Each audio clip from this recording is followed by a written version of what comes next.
प्राप्त होता। सातवां है लज्जा, अधर्माचरण करने में बिल्कुल संकोच हो जाना। जैसे कोई पाप का कार्य है तो एकदम हृदय में घबराहट हो जाना, भयभीत हो जाना कि अरे नहीं, हम ऐसा नहीं कर सकते, एकदम संकुचित हो जाना, ये भागवतिक लज्जा कही जाती है। उसको असत आचरण, असत भाषण, असत क्रिया, इसमें बड़ा लज्जा लगे, नहीं नहीं ऐसा नहीं कर सकते हम। और जो पापी पुरुष होते हैं निर्लज्ज होते हैं, और जो सत्मार्ग में चलने वाले होते हैं लज्जावान होते हैं। आठवां क्षमा,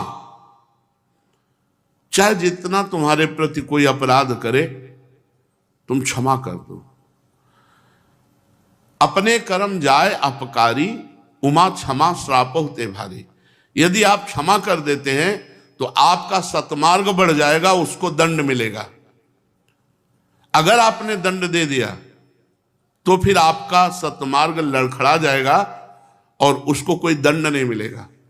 और यदि आप मौन हो गए और क्षमा कर दिया तो सुधार उधर शुरू हो जाएगा, भगवान उसका सुधार कर देंगे, अपने आप सुधार कर देंगे। उमा क्षमा सापौते भारी, उपासक को क्षमा धारण कर, बलवान वही है जो क्षमा धारण करता है, लेकिन है बहुत कठिन क्षमा धारण करना। बातचीत करना अलग है, क्षमा के विषय की व्याख्या करना अलग है, लेकिन क्षमा करना ऐसे होना चाहिए जैसे अपने से अपराध बन जाए तो आप कैसे क्षमा कर देते हैं, कोई प्रायश्चित नहीं, कोई दंड नहीं, कोई निंदा नहीं, बिल्कुल गुपचुप। ऐसे ही आपको कोई गाली दे दे, अपमान कर दे, निंदा कर दे, कोई मतलब नहीं, ठीक है, आनंदित रहो, प्रसन्न रहो, भगवान तुम्हें स्वस्थ रखें, तुम्हारी बुद्धि को स्वस्थ रखें, यह है भक्ति की अभिलाषा।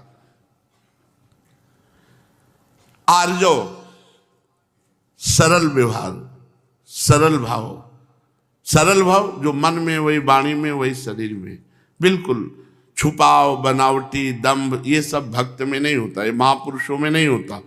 तो आर्जव सरल स्वभाव न मन कुटिलाई, संत सरल चित जगत हित जान स्वभाव सने, बाल विनय सुन करि कृपा राम चरण रत्न। संतों का क्या स्वभाव, सरल स्वभाव न मन कुटिलाई, बिल्कुल जैसा बाह्य वैसे प्राय दो चेहरे आदमी के होते हैं।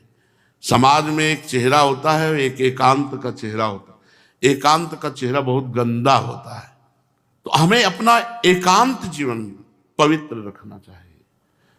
हमारा सरलता का मतलब वाणी से मीठा मीठा बोल दिया नहीं, सरलता का तात्पर्य बनावटी